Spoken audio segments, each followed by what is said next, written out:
Magandang hapon po sa inyong lahat. Ako po si Tess Savicar, ang inyong taga-vlog ng pagkain sa tuwing hapon at para sa hapunan naming lahat at sa inyo na rin sa inyong pagluluto mga ka-vlog dyan kahit nasa bahay kayo ngayon at nagluluto din ng hapunan para sa mga asawa at anak nyo.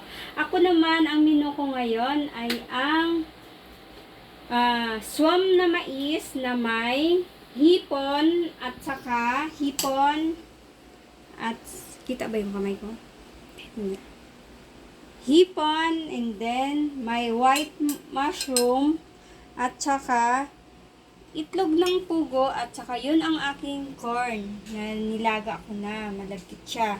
At yan po ang kanyang igigisa ko siya sa sibuyas puti at sibuyas pula, bawang at may kamatis. Pino ang pagka-slice and then ito yung nilagaan ng mais.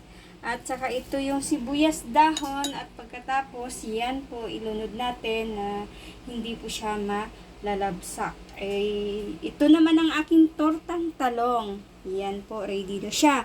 At ito naman ang kanyang itataping mamaya ang itlog na may sibuyas dahon at sibuyas pula, sibuyas puti. Hiniwa ko ng pinong-pino at dyan po natin ilulublob ang ating talong para magiging tortang talong at ipiprito natin mga kabulag. Maraming salamat sa inyo at pinaka-dish na special ko ngayong araw na to ay ang mushroom na white. Ayan po, medyo may kamahalan po yan mga kabulag pero carry lang no.